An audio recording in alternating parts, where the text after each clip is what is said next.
তারাচিহ্ন, বাংলার এক নিস্তব্ধ গ্রাম। পূর্ব দিকে এক পুরনো পুকুর, যার ঘাটে এখন আর কেউ বসে না।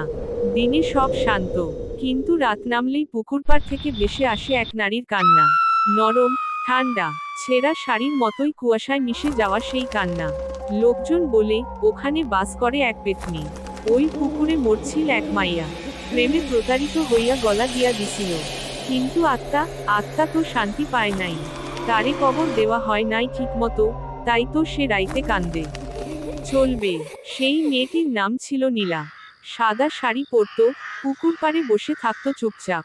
কিন্তু একদিন তার প্রেমিক ওকে ঠেলে ফেলে দিল পুকুরে। লোকে বলতো, সে মুখে একটা কথাই বলে গেছিল, আমি আবার আসব। কলা সম্পাদন রফিকের কৌতূহল। গ্রামের এক যুবক রফিক সাহস করে গেল এক রাতে। টর্চ হাতে পুকুরের ঘাটে পৌঁছালো সে। ঘাটে বসে আছে এক নারী, চুল গা ছুঁয়ে পড়ে আছে। সে ধীরে ধীরে মুখ ঘোরায়।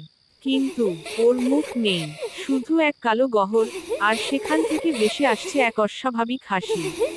রফিক পাগল হয়ে যায়। চেঁচিয়ে বলছো, ওরে, ওরে, ওর মুখ নাই, মুখ নাই। চোখে আগুন, ঠান্ডা বাতাস। ও হাসে, কিন্তু মুখ ছাড়াই হাসে। রফিকের অবস্থা দেখে গ্রামে ডাকা হয় এক তান্ত্রিক।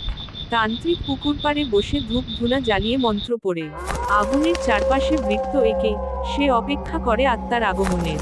পেতনির গলা কাদো গলা, করুন, আমার আত্মাটা আটকা পড়ে আছে পুকুরের ঘোলা জলে। যে আমায় ফেলে গেছিল, তার রক্ত চাই, তবেই আমি শান্তি পাবো।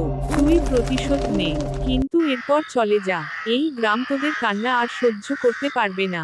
সে রাতেই দেখা যায় এক ছায়ামূর্তি পুকুরের ধারে দাঁড়িয়ে কাঁপছে। পেতনি ধীরে ধীরে কাছে আসে। হঠাৎ ঝাঁপ দিয়ে ধরে টেনে নিয়ে যায় জলে। আর পুকুরে রক্ত লাল হয়ে ওঠে।